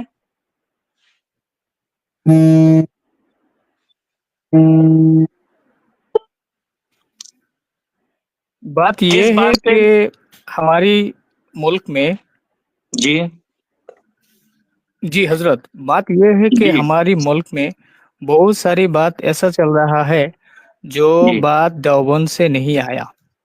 जी तो असल में देवबंद का इस बात के साथ क्या ताल्लुक है कि मौलाना साद साहब की साथ और निजामुद्दीन के साथ देवबंद की जो ताल्लुक है, तो जी उम्मत के अंदर वो खुलासा होना चाहिए। बात ये है। देवबंद का तो बहुत अच्छा ताल्लुक है मरकज निजामुद्दीन से। मैं देवबंद गया भी था, मेरी रिश्तेदारी भी है वहाँ पे, और बहुत ही अच्छा ताल्लुक है। एक तो मौलाना अरशद मदनी साहब के घराने से भी और निजामुद्दीन से बहुत ही अच्छा ताल्लुक है। और जहाँ तक फतवे का ताल्लुक है तो उस फतवे के बिना पे इंतशार नहीं होना चाहिए, वहाँ की आवाम को समझना चाहिए। और फतवा ऐसा नहीं है कि कुफ्र का फतवा हो या उनका क्या बोलते हैं कि कोई इस तरह का फतवा हो कि वो बिल्कुल गुमराही की तरफ जा रहे हैं, ऐसा तो फतवा भी नहीं है इस तरह का हमारे ख्याल से। और जिस हिसाब से, और फतवे तो दारुल उलूम का काम है, जो भी दारुल उलूम से फतवा पूछता है, आप भी जो सवाल करिएगा उस हिसाब से दारुल उलूम देवबंद जवाब आपको देगा। जैसा आप सवाल करिएगा उस तरह का दारुल उलूम देवबंद जवाब देगा। लेकिन दारुल उलूम देवबंद में हम अभी गए थे, 40 दिन वहाँ पे हम थे भी, वो घूमने के लिए गए थे। 40-50 दिन का हमारा एक टूर भी हुआ था वहाँ पे सारे जो उलमा के पास। तो वहाँ पे लोग काम कर रहे हैं, अच्छा खासा काम कर रहे हैं और मिल-जुल के काम कर रहे हैं। निजामुद्दीन से भी मिल-जुल के काम कर रहे हैं, सारे लोग काम कर रहे हैं वहाँ पे। कोई इस तरह का इंतशार नहीं है, दारुल उलूम देवबंद के अंदर कोई इंतशार नहीं है। जी और वहाँ हजरत, क्यों है, और वहाँ क्यों इंतशार है वो मुझे नहीं मालूम। आपके यहाँ क्यों इंतशार है? ये वही है कि जो बताए गए ना, जिसमें सबसे ज्यादा लोग जहन्नम में जाएंगे, अल फमु वल फरज, कि मुंह के जरिए और शर्मगाह के जरिए लोग जहन्नम में ज्यादा जाएंगे। मुंह का गलत इस्तेमाल करेंगे, गलत बयानबाजी करेंगे कि दारुल उलूम फला ये कर रहा है, दारुल उलूम वो कर रहा है। दारुल उलूम का इस तरह का कोई क्या बोलते हैं मनहज नहीं है। तो दारुल उलूम माशाअल्लाह काम कर रहा है, तायद कर रहा है। जितने भी दीनी काम करने वाली तहरीकें हैं सबकी तायद करता है दारुल उलूम देवबंद। जो भी सही नहज पे, अहले सुन्नत वल जमात की नहज पे जो भी तहरीकें काम कर रही हैं और जिससे भी दीन का फायदा हो रहा है और अल्लाह का कलीमा बुलंद हो रहा है, सबकी दारुल उलूम देवबंद तायद करता है। ये बात समझना चाहिए। জি জি জি মেহমান বলতেছেন যে দারুল উলুমের মাকসাদ, পূর্ব থেকে দারুল উলুমের মাকসাদ উদ্দেশ্য হলো আপোষে ইত্তেফাক, ইত্তেহাদ, ইজতেমাইয়াত পয়দা করা। এটার উপরে দারুল উলুম প্রতিষ্ঠিত। আগেও এটা করছে, এখনো এটা দারুল উলুম সবসময় চায় যে সবার মধ্যে ইত্তেফাক, ইত্তেহাদ, ইজতেমাইয়াত কায়েম থাকবে, উম্মত জোড় মিলে মহব্বতের সাথে চলতে থাকবে। এরপরে ওনাকে যে সওয়ালাত পৌঁছা হলো যে দারুল উলুম দেওবন্দের ফতোয়ার উপরে ভিত্তি করে আমাদের দেশের মধ্যে যে ইন্তেশার চলতেছে, বাধা বিপত্তি এবং বিভিন্ন কথা দারুল উলুম দেওবন্দের হাওলা দিয়ে বলা হচ্ছে, এগুলার বাস্তবতাটা কি? তে মেহমান বলতেছে যে আমার তো সম্পর্ক আরশাদ মাদানী সাহেব হাফিজাহুল্লাহ, তাদের ঘরানার যে সকল ব্যক্তি আছে অথবা তাদের বংশের সাথে পুরা আমাদের একটা ভালো সম্পর্ক এবং ব্যক্তিগতভাবেও তাদের সাথে আমাদের সম্পর্ক রয়েছে, তাআল্লুক রয়েছে। দারুল উলুম দেওবন্দের সাথে আমাদের সুন্দর সম্পর্ক, নিজামুদ্দিনের সাথে আমাদের ওঠা বসা, চলাফেরা, তাআল্লুক রয়েছে। তো দারুল উলুম দেওবন্দের বিভিন্ন ব্যাপারে উনি খাস করে অনেক কথাগুলাই বলছেন। এর মধ্যে বলছে যে দারুল উলুম দেওবন্দ যেটা ফতোয়া দিছে, সেটা তো দারুল উলুম দেওবন্দের কাজ। ওনাদেরকে যে যেভাবে প্রশ্ন করবে সেভাবে ওনারা উত্তর দিবে। এখন প্রশ্নকারী যেভাবে প্রশ্ন করছে ওইটা আ কতটুকু সঠিক বেঠিক সেটা প্রশ্নকারী জানেন। আর যেটা আমরা আমরা অনেকেই পরে দেখছি বাস্তবতা যাচাই-বাছাই করা হয়েছে সেটা নিয়ে। কিন্তু উনারা প্রশ্নের ধরন অনুসারে সেটার জবাব দিবে। কিন্তু দারুল উলুম তো কখনো কোথায়ও সাদ সাহেবের উপরে গোমরার ফতোয়া, এমনকি সাদ সাহেব হাফিজাহুল্লাহর উপরে কুফরির ফতোয়া এ ধরনের দেন নাই। যেটা আমাদের বাংলাদেশে হর হামেশা আ আফসোসের সাথে বলতে হয়, হযরত এটা বলেন নাই, আমি এটা যোগ করতেছি আরকি। আফসোসের সাথে বলতে হয় যে আমাদের দেশের বিভিন্ন আ ওলামায়ে কেরাম অথবা কি বলবো, আল্লাহ পাক মাফ করেন আমাকে, যে যারা আমাদের রাহবার, আমাদেরকে দ্বীনের কথা শেখাবেন, শোনাবেন, এরকম অনেক মানুষ মজলিসে জনগণকে দিয়ে বলাইতেছে। কিন্তু হাদিসে পাকের যে ভাষ্য কত মারাত্মক। কেউ যদি কাউকে কাফের বলে অথবা গোমরা বলে, ভণ্ড বলে, যেটাই বলুক সেটা যদি সে না হয় তাহলে আল্লাহ না করুক, যারা বলছে সেটা হয়ে যাবে। তো আওয়াম পাবলিক যারা অন্তত অনেকে নামাজও পড়ে না, শুধু জালসা শুনতে যায়, দ্বীনি প্রোগ্রাম শুনতে যায়, ইসলামী সমাবেশে যায়। এমন অনেক মানুষ আছে যারা দ্বীন, ঈমান, আকীদা সম্পর্কে তেমন কিছুই জানে না। তাদেরকে দিয়েও বলানো হচ্ছে বিভিন্ন কুফরির কথা, গোমরাহের কথা, এবং এইটাকে ওসিলা করে পুরা দেশের মধ্যে মসজিদে ওঠা বন্ধ, ইজতেমা করতে দেব না, বিভিন্ন কিছু সাথীদের উপরে বিভিন্ন পোস্টারিং, তাদেরকে উৎখাত করতে হবে, নিষিদ্ধ করতে হবে। এটা উনি বলতেছে যে দারুল উলুম তো কখনো এটা বলেনি। বরঞ্চ দারুল উলুম দেওবন্দের ফতোয়া স্পষ্ট আছে যে নিজামুদ্দিন ওয়ালাদেরকে যারা গোমরা বলবে অথবা সাদ সাহেবকে আহলে সুন্নাত ওয়াল জামাতে খারিজ অথবা গোমরা বলবে, খোদ তারাই আহলে সুন্নাত ওয়াল জামাতের বাইরে, খোদ তারাই গোমরা। এটাতে স্পষ্ট দেওবন্দের ওয়েবসাইটে ফতোয়া রয়ে গেছে। তো দেওবন্দের কাজ হলো ফতোয়া দেওয়া। কিন্তু বলতেছে যে আমাদের ৪০-৫০ দিনের একটা ভ্রমণ ছিল, প্রোগ্রাম ছিল দারুল উলুম দেওবন্দে। সেখানে আসাদিসা কিরামদের সাথে আমরা উঠা বসা করেছি, তাদের সাথে আমরা চলেছি। তো সেখানে আমরা স্পষ্ট দেখতেছি যে দারুল উলুম দেওবন্দের ভিতরে এবং তাদের যে কার্যক্রম হয়, তাদের একাধিক যে কয়েকটা মসজিদ আছে, তাদের মহল্লা আছে, এলাকা আছে, সেখানে কোনো ইন্তেশার নেই, কোনো ইখতিলাফ নেই। সুন্দরভাবে কাজ করতেছে, সবাই মিলেমিশে মিলেঝুলে কাজ করতেছে এবং সেখানে নিজামুদ্দিনের তরতিবে মসজিদগুলোতে আমল হয়, মহল্লাতে আমল হয়। ওখানে কোনো ইখতিলাফ ইন্তেশার অথবা বাধা দেওয়া এগুলা কিচ্ছুই ওখানে নেই। অথচ সেই দেওবন্দের হাওয়ালা দিয়েই আমাদের দেশের মধ্যে বলেছে দেওবন্দ শুধু তবলিগের কাজ না, আরো যত দ্বীনি তাহরিক আছে আহলে সুন্নাত ওয়াল জামাতের অনুসারী এবং সহিহ নেহাজের উপরে আকীদার উপরে সবাইকে দেওবন্দ সাপোর্ট দেয়। সব দিক দিয়ে তারা তাদেরকে তাউন করে, তাইদ করে, সাহায্য সহযোগিতা করে, তাদেরকে উৎসাহ দেয়, শাবাশি দেয়। এটা হলো দেওবন্দের কর্তব্য। কিন্তু ওই কথা নিয়ে যেই দেওবন্দের হাওলা দেওয়া হচ্ছে সেখানেই কোনো বাধা বিপত্তি নেই, ইন্তেশার নেই, তাদের কার্যক্রমের সেখানে চলতেছে, পরিষ্কারভাবে চলতেছে, মিলে ঝুলে কাজ হচ্ছে। এসে আমরা নিজে চোখে দেখে আসলে বলছে আমরা নিজে ওখানে দেখে আসছি, আমরা ওখানে অনেকদিন ছিলাম একটা বাকায়দা একটা প্রোগ্রামের মধ্যে, ভ্রমণের মধ্যে। কিন্তু ওই তাদের ওসিলা দিয়ে হাওয়ালা দিয়ে আমাদের দেশের মধ্যে এইটাকে নিয়ে যাগুলা করা হচ্ছে, উনি যেটা বললেন বিগত হাদিসের মধ্যে বলছেন যে জাহান্নামীদের সিফত হলো, যে হাদিসের মধ্যে দুইটা বলা হয়েছে সেটা হলো মুখ এবং লজ্জা স্থানের পদস্খলন।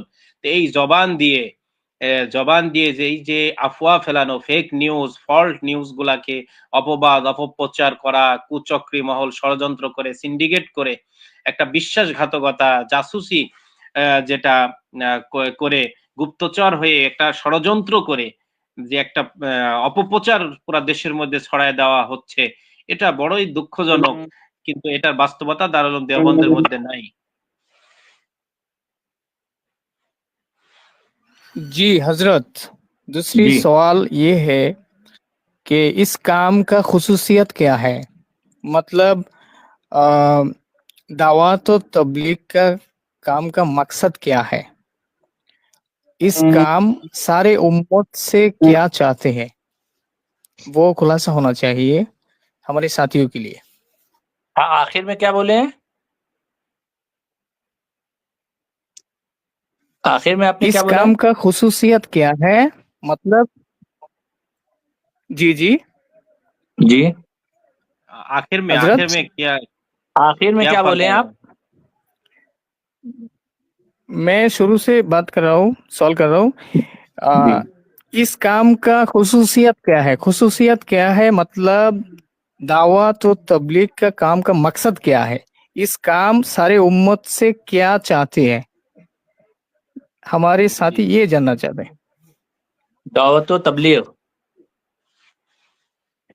देखिए दावत व तबलीग का जो काम का मकसद है, जो जहाँ तक मुझे मालूम है, उसका मकसद ये है कि उम्मत के अंदर जो मुसलमान तबका है, ये मुसलमानों में ये काम होता है आपस में, तो उनका मकसद है तमाम मुसलमानों को एक फिक्र दिया जाए, दीन की फिक्र, जिस फिक्र के जरिए से वो अल्लाह को पहचानने वाले बने, नबी की सुन्नतों पर चलने वाले बने, और मस्जिद को आबाद करने वाले बने, और घरों का माहौल सुन्नत वाला बनाए, घरों के अंदर बच्चों की अच्छी तरबियत की जाए, और हराम और हलाल की तमीज पैदा हो, बच्चों को क्या बोलते इल्म दिया जाए,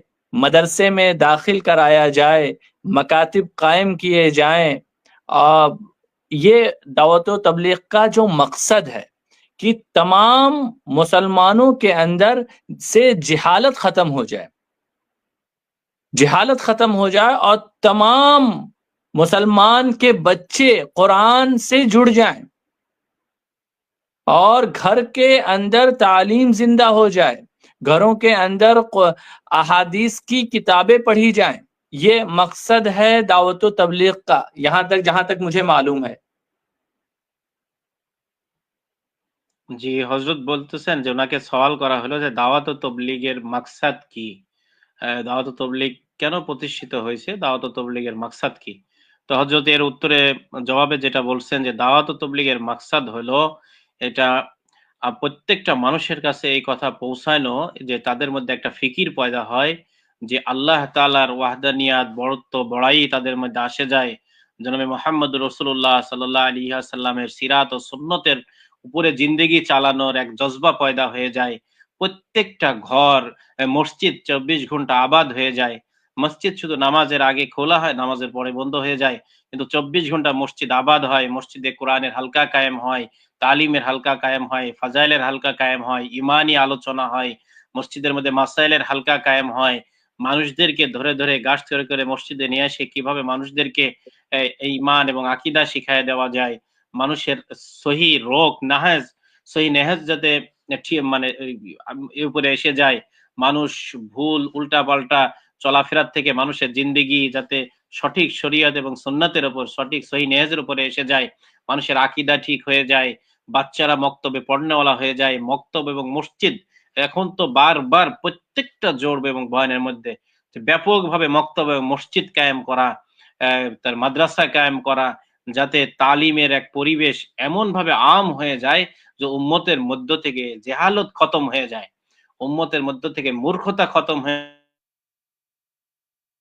যেই অঞ্চলগুলোতে জাহালত আছে সেখানেই মানুষদেরকে অমুসলিমরা এসে মেহনত করে করে তাদেরকে মুরতাদ বানিয়ে নিয়ে যাচ্ছে বিভিন্ন লোভ দেখিয়ে। কিন্তু মানুষের মধ্যে যদি প্রাথমিক ইলম থাকে, ফারায়েজের ইলম প্রত্যেকটা ব্যক্তির মধ্যে এসে যায়, সিরাত এবং সুন্নতের মধ্যে উম্মত উঠে যায় এবং প্রত্যেক 100% যাতে কোরআন শিখনেওয়ালা হয়ে যায়, কোনো বাচ্চা বাচ্চি কোরআন শিক্ষা থেকে খালি না থাকে। এমনকি উম্মতের হার তবকার মধ্যে কিভাবে এলেম এসে যায়, তাদেরকেও মসজিদের মধ্যে কোরআনের হালকা কায়েম করা, যাতে তারাও কোরআনে পাক শিখতে পারে, নামাজ শুদ্ধ হয়ে যায়, কোরআনে পাকের তেলাওয়াত যতটুকু নামাজের দরকার এতটুকু অ্যারাবিক সিস্টেম গুলা তাদের জানা হয়ে যায়। এই যে পুরা দুনিয়াতে একটা পরিবেশ সিরাত এবং সুন্নাতের, আল্লাহ তাআলার ওয়াহদানিয়াতের রুবুবিয়াতের এক পরিবেশ কায়েম হয়ে যায় পুরা দুনিয়াতে, যাতে মানুষ আল্লাহকে চিনতে পারে, আল্লাহকে জানতে পারে, এটা উম্মতের মধ্যে এক উমুমি আম একটা পরিবেশ কায়েম হয়ে যায়। এটাই হলো দাওয়াত ও তাবলীগের হলো মাকসাদ। हजरत तीसरी सवाल ये है, शरिया में आमिर और शुरा के अंदर सही कौन है और हमें किसके साथ रहना चाहिए, काम करना चाहिए, किसकी बुनियाद पर? हमारे साथी ये जानना चाहते हैं। देखिए, इमारत का जहां तक मसला है और शूरा का जहां तक मसला है, जो उनमें आपस में इख्तलाफ हैं जिस काम को लेकर, तो कोई हराम और हलाल का इख्तलाफ नहीं है, काम के तरीके का इख्तलाफ है, उसमें हराम और हलाल का इख्तलाफ नहीं है। तो उसमें आपको जो बेहतर लग रहा है उसमें काम करें, लेकिन शर्त यह है कि लोगों की बुराई ना करें, इख्तलाफ ना करें, झगड़े लड़ाई ना करें इस बिना पे, क्योंकि हराम और हलाल का इख्तलाफ ही नहीं है। अगर हराम और हलाल का इख्तलाफ रहता तो कोई बात भी होती, हम कहते कि भाई ये वाला काम आप करिए, ये वाला काम मत करिए, फला जमात में आप काम करिए, फला जमात में काम नहीं करिए। तो दोनों जमात में कोई इस तरह का तो इख्तलाफ है ही नहीं भाई, दोनों जमात वाले लोगों को मस्जिद की तरफ बुलाते हैं, लोगों को अल्लाह उसके रसूल की तरफ बुलाते हैं, अहादीस की तालीम करते हैं। अगर कोई हराम काम उसमें हो रहा है, किसी भी जमात में अगर कोई काम गलत हो रहा है तो उस जमात में आप काम ना करें। जिस जमात में काम सुन्नत और शरीयत के मुताबिक चल रहा है, जिस जमात में गीबत नहीं हो रही है, जिस जमात में झगड़े नहीं हो रहे हैं और एक दूसरे की बुराइयां नहीं हो रही हैं, उस जमात में इंसान काम करे और आपस में एक दूसरे को बुरा भला बोलने की जरूरत ही नहीं है। हराम हलाल का तो इख्तिलाफ है ही नहीं आपस में, किसी में भी आप काम करिए जिसमें अच्छा काम हो रहा है, जिसमें आपका ईमान का लेवल बढ़ रहा है। যে হযরতের কাছে প্রশ্ন করা হলো যে আচ্ছা আমাদের দেশে তো এ নিয়ে বড় ইন্তেশার চলতেছে যে ইমারতের সাথে থাকবো না শূরার সাথে থাকবো, বলে যে ইমারতওয়ালাদেরকে এমন ভাবে কোণঠাসা এবং চতুর্দিক থেকে বর্তমান হালত যেটা বর্তমানে করা হচ্ছে, আর শূরার উপরে অথবা শূরাই নিজামের উপরে সবাইকে এটাকে চাপায়ে দেওয়া হচ্ছে, এটাকে প্রমোট করার চেষ্টা করা হচ্ছে। তা আসলে বাস্তবতাটা কি? তো হযরত বলতেছেন যে এটা তো হালাল হারামের কোনো মাসালা না। আমাদের দেশে এমন ভাবে হয়ে গেছে যে মানে হালাল হারামের যদি কোনো উচ্চ পর্যায়ে থাকে এরকম অবস্থা হয়ে গেছে। তো হযরতের কাছে যেটা প্রশ্ন করা হয়েছে, উনি যেটার উত্তর দিচ্ছেন যে এটা হালাল হারামের কোনো মাসালা না, এটা দিনের কোনো বিষয় সম্পর্কের কোনো মাসালা নেই, এটা ইন্তেজামি ব্যাপারের তাদের মধ্যে আপোষের ইখতিলাফ। এবং যেটা হযরত বলছেন এই একই কথা কিন্তু দারুল উলুম দেওবন্দ বলছে, যেটা তাদের ইন্তেজামি ইখতিলাফ, তাদের কাজ কিভাবে পরিচালনা হবে এটার ইখতিলাফ, যে আমিরের মাধ্যমে পরিচালনা হবে অথবা শুরার মাধ্যমে পরিচালনা হবে, এটা দ্বীনি কোনো শরঈ কোনো বিষয়ের ইখতিলাফ না। কিন্তু আমাদের দেশের মধ্যে অবস্থার অন্যদিকে গিয়ে চলে গেছে, যেটা হয়তো হযরতরা ওইভাবে বিষয়গুলা জানেন না, কারণ তাদের দেশে এরকম অবস্থা নেই। বলতেছে যে যার সাথে কাজ করলে ভালো লাগে, যাদের সাথে কাজ করলে সেখানে গীবত নেই, শিকায়েত নেই, পরনিন্দা নেই, পরচর্চা নেই, যাদের সাথে কোনো উগ্রতা নেই, উলফত মহাব্বতের সাথে কাজ করতেছে, যাদের সাথে কাজ করলে সিরাত সুন্নতের সাথে বেশি প্রায়োরিটি পায়, সিরাত সুন্নতকে প্রাধান্য দিচ্ছে, শরীয়ত এবং সুন্নতের সাথে কাজ করতেছে, মেহনত করতেছে, তাদের সাথে কাজ করা। আর যাদের সাথে কাজ করলে, যাদের সাথে চললে সেখানে গীবত, পরনিন্দা, সিরাত সুন্নতের, শরীয়ত এবং সুন্নতের উপরে পাবন্দির পরিবেশ কম আছে, যেখানের মধ্যে পরস্পর মতানৈক্য এবং গীবত, পরনিন্দা হইতেছে, সমালোচনা হইতেছে, বলে সেইটা যেখানে দেখবো সেখানে আমি কাজ করব না। আমি এটা বলে যে আমি নিজে যাচাই বাছাই করে নিব যে কোনটার সাথে কাজ করলে শরীয়ত এবং সুন্নতের সাথে বেশি জমা যায়, শরীয়ত এবং সুন্নাতের উপরে নিজে চলা যায়, এবং যেটাকে আমি দেখবো যে এটা শরীয়ত এবং সুন্নতের বেশি নিকটবর্তী, বলে যে আমরা সেটার সাথে কাজ করতে থাকবো। কিন্তু বলতেছে যে যেটাকে ভালো লাগে কাজ করতেছি, কিন্তু একজন আরেকজনকে বাধা দেওয়া, একজন আরেকজনের বিরোধিতা করা, একজন আরেকজনের এক পক্ষ আর এক পক্ষের মানে বুড়া, তার খারাপই বলা, অপবাদ দেওয়া, অথবা মানে এক পক্ষ আর এক পক্ষকে বাতিল বলতেছে, খারাপ বলতেছে, এরকম কখনো আমরা বলবো না। যে আমরা যাচাই বাছাই করে যেটাকে দেখি শরীয়ত এবং সুন্নতের দিকে বেশি ঝুঁকে আছে, যাদের সাথে কাজ করলে দেখা যায় গীবত শিকায়েত নেই, কোনো মানে উসুলের খেলাফ কাজ নেই, আগের মতোই তরতিবের মতো যেভাবে কাজ হচ্ছে আমরা সেভাবে কাজ করব। কিন্তু একজন আরেকজনকে খারাপ বলা, বাধা দেওয়া, কিংবা তাদের বিরুদ্ধে বিভিন্ন অপপ্রচার চালানো, আমরা এগুলা কখনোই করব না।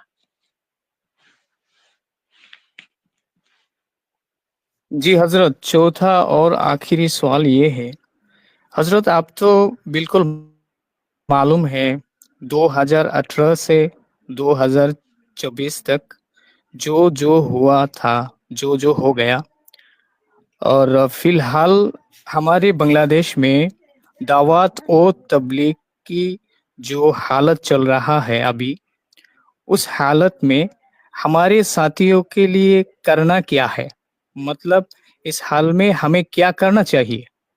जी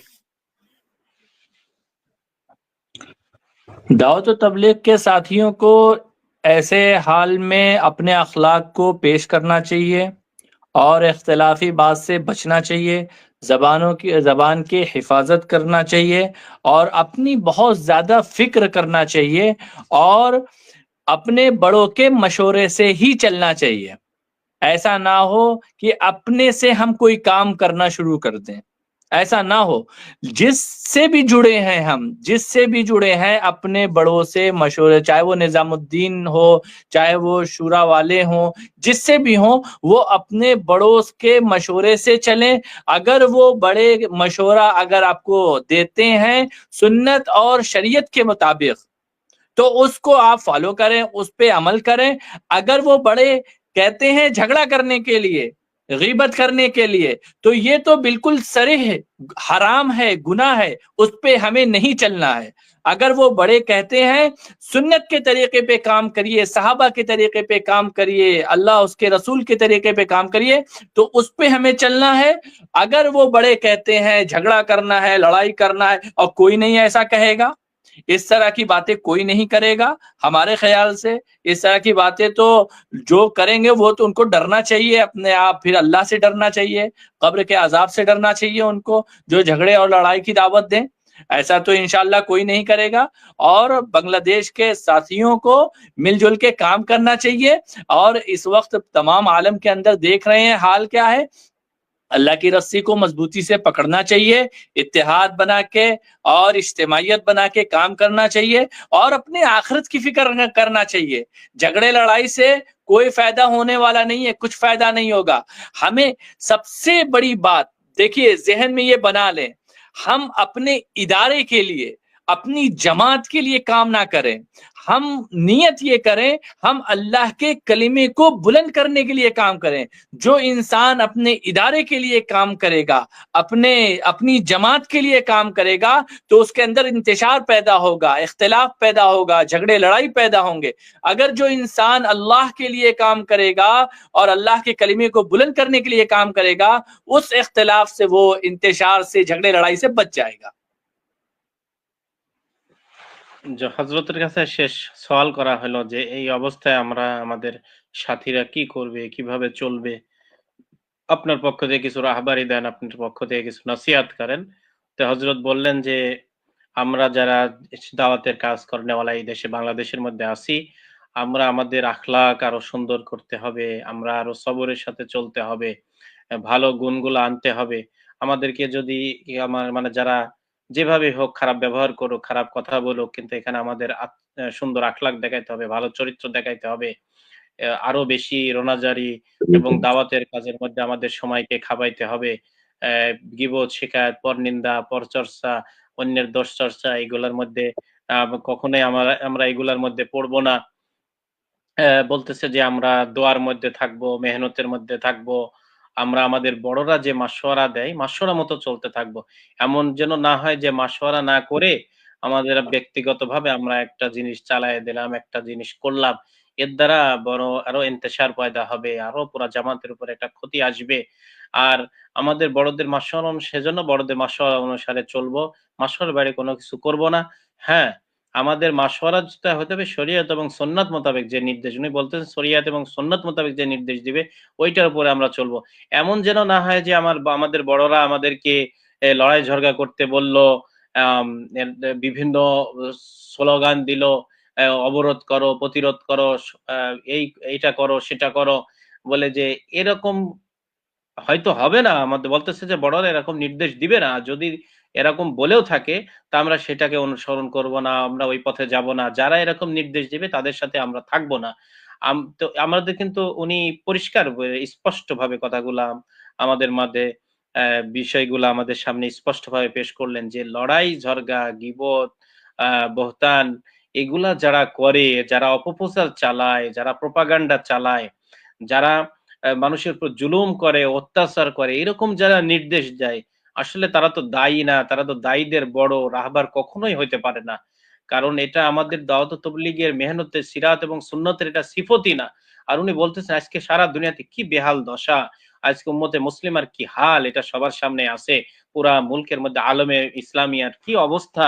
এই অবস্থাতে আমাদের কিভাবে উম্মতের মধ্যে ঐক্য ফিরে আসে, আপসে মিল মহব্বত তৈরি হয়, আপসে ভাইচারা হয়ে ভাই ভাই মহব্বত হয়ে আমরা সুন্দরভাবে যেন আপসে চলতে পারি, একজন আরেকজনের তাউন করতে পারি, সাহায্য সহযোগিতা করতে পারি, পাশে দাঁড়াইতে পারি, সহমর্মিতা করতে পারি, মুসলমান ভাইকে কিভাবে আপন করে নিয়ে কাজ করতে পারি, এইটা আমাদের এখন করণীয়। কিন্তু এই অবস্থায় যারা উম্মতের মধ্যে ঐক্যকে নষ্ট করতে চায়, ইন্তেশার ফেলাইতে চায়, আপসে উম্মতকে টকরায়ে দিতে চায়, তারা কখনোই আমাদের বড় হইতে পারে না। অথবা তারা যদি এরকম পরিবেশেও থাকে আমরা সেইটার সাথে কখনোই থাকবো না। আর সেটা যে দলের নামেই হোক, যেই জামাতের নামেই হোক। আর এটা সবচেয়ে বড় একটা ক্ষতির কথা যে আমরা আমাদের মেহনত কোনো দল অথবা কোনো মতের জন্য করব না। আমরা আলমে ইসলামিয়ার মধ্যে পুরা দুনিয়ার মধ্যে ইসলামকে প্রতিষ্ঠিত করার জন্য, উম্মতের ঐক্যের করার জন্য, আল্লাহর দ্বীনকে বুলন্দ করার জন্য আমরা কাজ করব। আমরা যে কথা বলবো, ফিকির করব, মেহনত করব আল্লাহর দ্বীনকে প্রতিষ্ঠিত করার জন্য, আল্লাহর রুজুকে সবাই যাতে আঁকড়ে ধরে সেজন্য। আর এটা তো একতা ছাড়া, ইজতেমাইয়া ছাড়া হবে না। কিন্তু উম্মতকে আরো যদি টকরায়ে দেই, উম্মতকে যদি বিগড়ায়ে দেই, মানুষের মধ্যে যদি আরো উচ্ছৃঙ্খলতা তৈরি করে দেই, তাহলে এটা তো উম্মতের মধ্যে ইজতেমাইয়া জোরমিল মহব্বত ঐক্য পয়দা হবে না। আল্লাহর দ্বীনের রশি রুজু তো সব আল্লাহর দ্বীনের উপর তো সবাই রুজু, আল্লাহর রুজু শক্ত করে কেউ ধরবে না। কারণ এইটা আমাদের মাথায় রাখা উচিত যে আমাদের কাজ হবে আল্লাহর দ্বীনকে বুলন্দ করার জন্য। কোনো ব্যক্তি, কোনো মত, কোনো পথ, কোনো দেশ, কোনো গোষ্ঠী নেই আমাদের মেহনত না, পুরা আলম ইসলামের মধ্যে আল্লাহর রুজ্জুকে যেন সবাই জোর করে জুমে ধরতে পারে, ইস্তেমাইয়াত, ইত্তেফাক আর ইত্তেহাদ পয়দা হয়, ওই জন্য কাজ করতে হবে। আর ওই জন্য কাজ করতে হলে টকরায় দেওয়া, উস্কায় দেওয়া, উস্কানি দেওয়া, মানুষের মধ্যে হুমকি ধামকি অথবা এই ধরনের কিছু করা, এটা তো আমাদের বড় কখনো হইতে পারে না। আর এদের অনুসরণও কখনো হইতে পারে না। আমাদের তাদের অনুসরণ করতে যারা সবর এবং উলফত আর মহাব্বত আর উচ্চ আখলাকের তালিম দিবে, দাওয়াত দিবে, দোয়ার নামাজের মধ্যে লিপ্ত থাকবে ইনশাআল্লাহ। देखिए, दावत व तबलीग के काम से बहुत फ़ायदा हुआ है। वो बहुत बड़ा प्लेटफ़ॉर्म है पूरे दुनिया के एतबार से, और ये प्लेटफ़ॉर्म बहुत ही अच्छा प्लेटफ़ॉर्म है। और हमने देखा है यहाँ निज़ामुद्दीन के उलमा का बयान भी कुछ सुना है हमने, और उनके बयानात में हमने ये देखा है कि अल्हम्दुलिल्लाह कि वो लोग कुरान और हदीस से लोगों को ज़्यादा जोड़ रहे हैं। और मुंतखब अहादीस है जिसमें मुकदमा मौलाना अली मियाँ अबुल हसन अली मियाँ साहब नदवी रहमतुल्लाह अलैह ने लिखा है मुकदमा। और जो दावत व तबलीग में किताबें तालीम होती हैं कुरान वो अहादीस की, तो इससे इंशाअल्लाह गुमराही नहीं फैलेगी पूरे दुनिया के अंदर। लोगों के अकायद अच्छे होंगे और लोगों के नज़रिए अच्छे होंगे, क्योंकि वो किसी वाक़यात से नहीं जोड़ रहे हैं, वो कुरान और हदीस से जोड़ रहे हैं, मकातिब से जोड़ रहे हैं, मदरसे से जोड़ रहे हैं। क्योंकि हमारे नदवे में भी बहुत सारे बच्चे जो दावत तबलीग में जाते थे, उनका ज़हन बनता था, एक शौक़ पैदा होता था, हमें भी आलिम बनना है। वो नदवे में आके अच्छे अपनी सलाहियत को बेहतर से बेहतर बनाते थे। 5-5 साल में बेहतर आलिम नदवे से निकलते थे, सिर्फ इस बरकत से, दावत व तबलीग की बरकत से। इसमें हम सबको जुड़ना चाहिए, इसमें साथ देना चाहिए हम सबको मिलके, क्योंकि ये काम बहुत अच्छा है। इस काम की हिफाजत करना चाहिए और इस काम में हम सबको हिस्सा, तमाम मुसलमानों को इसमें शरीक होना चाहिए, इसकी मुखालफत नहीं करना चाहिए। তো হযরত বলতেছেন যে দাওয়াত ও তাবলীগের কাজ এটা বহুত ফায়দামন্দ কাজ, এটা বহুত উপকারী কাজ এবং যে এটা একটা বহুত জরুরি কাজ। পুরা আলম ইসলামিয়ার মধ্যে নিজামুদ্দিনের জরিয়ায়, নিজামুদ্দিনের ওলামা যারা কাবীর আছেন, নিজামুদ্দিনের মুরব্বিরা, তারা পুরা দুনিয়াতে চাচ্ছেন যে উম্মতকে এভাবে দ্বীনের সাথে জুড়ে যায়, কোরআন এবং হাদিসের সাথে জুড়ে যায়। এবং নিজামুদ্দিন ওলামা হযরতদের থেকে আমি যতটুকু তাদেরকে দেখছি কাছ থেকে, বলে যে পুরা দুনিয়াতে মানুষ যাতে কিভাবে কোরআন এবং সুন্নাহর সাথে হাদিসের সাথে জুড়ে যায়, এই চেষ্টা এবং কোশিশ তারা করতেছে। মাকতাব কায়েম হয়, মাদ্রাসা কায়েম হয়, ওলামাদের সাথে সুসম্পর্ক পয়দা করা, সুসম্পর্ক জুড়ে যায়। তাহলে ওলামাদের জিয়ারতকে ইবাদত মনে করা, এটা সেই হযরত হাতেম আসিম রহমতুল্লাহ আলাইহি, এটা আমি যোগ করতেছি, হাতেম আসিম রহমতুল্লাহ আলাইহির পরে সর্বপ্রথম এটা হযরত জি মাওলানা সাদ সাহেব হাফিজাহুল্লাহ, উনি এটা বলছেন। এত মধ্যে হাজারো বছরের বেশি সময় কেটে গেছে, এই কথা অন্য কেউ আর বলেননি। ওলামাদের কাছে মাসাইল পুছে কাজ করা, প্রত্যেকটা কাজ, ব্যক্তিগত হোক, ইজতেমাই কাজ হোক, ওলামাদের উলফত আর মোহাব্বত অন্তরে পয়দা করা, ওলামাদের জিয়ারত করা, ওলামাদের সোহবতে গিয়ে ওলামাদের মজলিসে এলেম, এটাই সিরাত ও সুন্নাতের তরিকা। উম্মত আজকে মিডিয়ার মধ্যে থেকে এলেম তালাশ করতেছে, ওলামায়ে কেরামের সোহবত থেকে দূরে সরে গেছে। ওলামায়ে কেরামের করুণ হাল, যে দশা আজকে বিভিন্ন দুনিয়াবি হাইসিয়তে, দুনিয়াবি লাইনে। তো সাধারণ আওয়াম যদি ওলামাদের সাথে জুড়ে যায়, ওলামাদের পাশে বসে, তো ওলামারাও সাধারণদের হাল হাকিকত বুঝতে পারবে, আর সাধারণরা ওলামাদের হাল হাকিকত, ব্যথা বেদনা, দারিদ্রতা, বিভিন্ন বিষয়ে বুঝতে পারবে। তো একটা ভালো জোড় এবং উলফত আর মহাব্বত পয়দা হবে। ওলামাদের থেকে মানুষ দিন নিবে, ওলামারা মানুষদেরকে দিন দিবে, একটা ভালো পরিবেশ পরিস্থিতি পয়দা হবে। এরকম একটা প্রভাব সারা দুনিয়াতে ফেলানোর জন্য নিজামুদ্দিন থেকে খুব কোশিশ করা হচ্ছে, যে সারা দুনিয়াতে দ্বীনের পরিবেশ কায়েম হয়ে যায়, দ্বীনি মাদারিস কায়েম হয়ে যায়। মাদারিসকে দ্বীনের কেলা বলা হচ্ছে, দ্বীনের সমুন্দর বলা হচ্ছে, এবং বিভিন্নভাবে প্রত্যেকটা সবার মধ্যে ইন্ডিয়ার তো প্রত্যেকটা দেশের বিভিন্ন সবার মধ্যে তবলিগওয়ালারা সেখানে আগে হিচ্ছা নিবে, তাদেরকে তাউন করবে, তাদেরকে মহাব্বত করবে, অন্যান্য সবার মহাব্বতে পাশে দাঁড়াবে। এই যে একটা উমুমিয়াত মানে উম্মতের সামনে পেশ করা হচ্ছে, যে সবাইকে মিলে ঝুলে সব তবকার সাহায্য হেল্প করে এই মেহনতকে চতুর্দিকে ছড়ায় দেওয়া। বিশেষ করে মুনতাখাবে হাদিসের মধ্যে যে হাদিসগুলো আলী মিয়া নদভী রহমতুল্লাহ আলাইহি, আবুল হাসান আলী নদভী রহমতুল্লাহ সেটার মুকদ্দমা লিখছেন, ভূমিকা লিখছেন। তো এটার উনি এত বড় একজন শখসিয়াত সারা দুনিয়ার মধ্যে, যেই কিতাবের ভূমিকা লেখার দ্বারা ওই কিতাবের মান, ওই কিতাবের গুরুত্ব অনেক বড় হয়ে যায়। দারুল উলুম দেওবন্দের অনেক ফতোয়ার মধ্যে এই কিতাব পড়ার প্রতি উৎসাহ দেওয়া হয়েছে এবং এটা সহিহ এবং এত সুন্দর একটা কিতাব, সব বিষয়কে হাদিসের প্রত্যেকটা শাখা বিষয়কে সন্নিবেশিত করা হয়েছে সিস্টেম বাই সিস্টেম। তো এই এরকম এর দ্বারা মানুষ আওয়ামরা ওলামাদের সাথে জুড়তেছে, তাদের ছেলেপেলেদেরকেও মাদ্রাসার মধ্যে দিতেছে। বিশেষ করে নদওয়াতুল ওলামার কথা বলেন যে এখানে যারা ছাত্ররা লেখাপড়া করে তারা আল্লাহ রাস্তায় যাচ্ছে এরকম নিজামতের তরতিবে দ্বারা দাওয়াত তাবলীগে মেহনত করে তারা ফিরে এসে আরো বেশি তাদের মধ্যে জজবা পয়দা হচ্ছে আলেম হওয়ার। তারা 5 বছর সুন্দরভাবে লেখাপড়া করতেছে, দাইয়ানা সিফত অর্জন করতেছে এবং পুরা নদওয়ার ছাত্ররা এই মেহনতের সাথে অতপ্রতভাবে জুড়ে আছে। উনি বলেন যে অন্যান্য মাদ্রাসা অন্যান্য জায়গায় এরকম খুব সুন্দরভাবে কাজ হচ্ছে, পুরো দুনিয়ার মধ্যে ব্যাপক একটা প্রভাব ফেলতেছে নিজামুদ্দিন থেকে যে তরতিবে মেহনত। বিশেষ করে প্রত্যেক জায়গায় ওলামাদেরকে, প্রত্যেক সবার মধ্যে সেকশনের মধ্যে ওলামাদেরকে আগে রাখা, তাদেরকে জোড়া। আর বলতেছে যে এই মেহনতের দ্বারা ফায়দা হবে ইনশাআল্লাহ, সবাইকে এর সাথে জোড়া উচিত, মুখালেফাত না করা উচিত, বিরোধিতা না করা উচিত, ইন্তেশার না পয়দা করা উচিত। কিভাবে মানে ইত্তেফাক মাল ইখতিলাফ, মানে হয়তো মতবিরোধ আপনার জায়গায় থাকতে পারে কিন্তু সেটাকে পিছিয়ে ফেলে আমরা সবাই একতা অর্জন হয়ে যায়। এই মেহনতটা এটা চাওয়া হচ্ছে, যেটা উনি নদওয়াতুল ওলামার থেকে বাস্তবতা বর্ণনা করলেন যে এখানে ছাত্ররা কি পরিমাণ মেহনতের সাথে জোড়া। বলে সবাইকে জোড়া চাই, মহব্বত করা চাই, সময় দেওয়া চাই, এটা সবাই ফায়দা পৌঁছাবে, ফিকিরমন্দ হবে। এর সাথে ইখতিলাফ করা, বিরোধিতা করার থেকে আমাদেরকে দূরে থাকা চাই।